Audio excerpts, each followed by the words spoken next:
In the last, I think, 3 or 4 years, if we look at what's happened in the business world, there's been a complete breakdown in trust.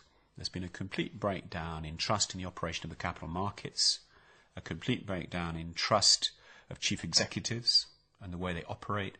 And the assumption has been that everyone operates out of a sense of greed, if not dishonesty, to enrich themselves at the expense of others. And this is what's happened as a result of all the corporate scandals that we've seen, not only in the United States, but here, and actually we saw in the UK a few years ago. And of course, as a result of that, we've seen an enormous amount of regulation, legislation, litigation, rule-making. And yet the single most important thing that I think has emerged out of this is the reason we've had these problems, the reason we've had this lack of trust, the reason we've had these cases occurring of extreme behavior and extreme greed is actually because of the culture of the organization, in my view. And I've seen it in many companies we've investigated. Yes, things can go wrong from a control and environmental point of view, but if you come down to it, it's the culture. How often do you see it's the tone at the top? That the tone that an individual leader sets is incredibly important to the way that whole organization works.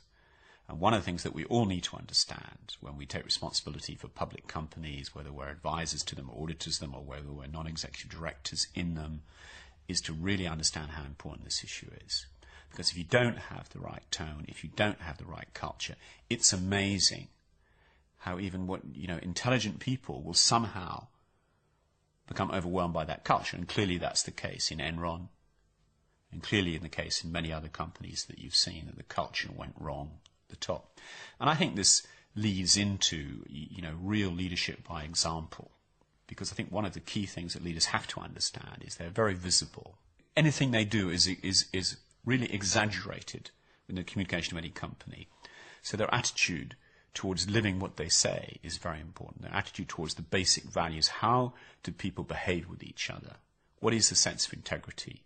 And what is the sense of respect for people within the organization, whatever level they have, real respect for them? Not just having a charter. Enron had an enormously laudable, charter of values and corporate social responsibility. But actually underneath that, it was almost a smokescreen for abuse. And what you need to have is people seeing that it isn't a charter of values or corporate social responsibility, but it's actually meant in the sense the way that people at the top really behave is to live the values of the organization. And the reason people go to deal with things like corporate social responsibility, which is the way the company is seen, in the outside world and incredibly important to its brand, its reputation, is because actually dealing with things, corporate social responsibility, is actually not only the right thing to do in the communities we operate in, but actually the business case is enormously important. It adds value to your brand, it adds prestige and pride to your people, it aids recruitment and retention, and it also creates the right culture, within a capitalist world. The capitalism and public companies, the only reason we have them is actually so they create wealth for many, not just a few. And if that's to be seen in terms of this trust of organizations and is to be seen and believed by employees, by regulators, politicians, journalists, a company has to act them out. It has to really deliver. It has to really live them. And that always starts, in my experience, with the example of the guy at the top, the guy or the lady, the person at the top. In investigations we've done into companies, individual things have gone wrong. What's stunning about this is very often you find people within an organization where the culture's wrong, where the tone at the top is wrong. The individual, when he's crossed from, if you like, from white to grey to black, and most of them have to operate the grey for a lot of the time, often when they cross into the black and they've actually committed an illegal act, something criminal, very often they haven't realized it. They actually haven't realized it. And when you talk to them and when you interview them, you actually find because the culture of the organization's gone wrong, the tone at the top is wrong, because the aggressiveness with which the targets are set or the way in which the achievement of those targets is rewarded has led to people to believe that something in intelligent people, honest people, will suddenly think that this is okay. Because within that environment it seems to be okay, and it isn't okay. And they've actually done something which is illegal, amoral, or criminal. You have to create an approach that actually rewards the right culture.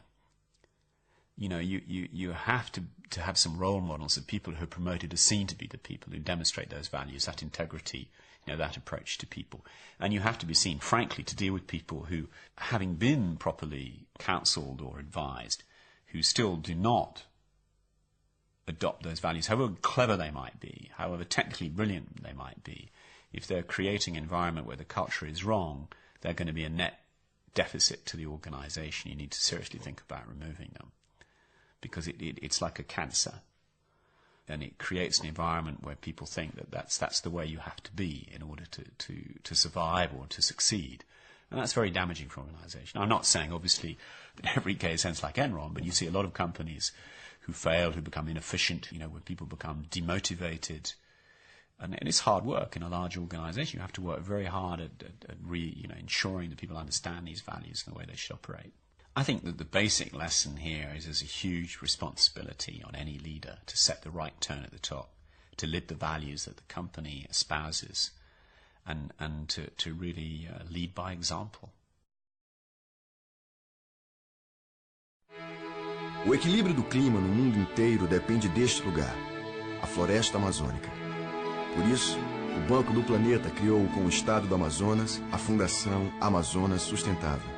Serão 70 milhões investidos em projetos de sustentabilidade na região. É a maior ação prática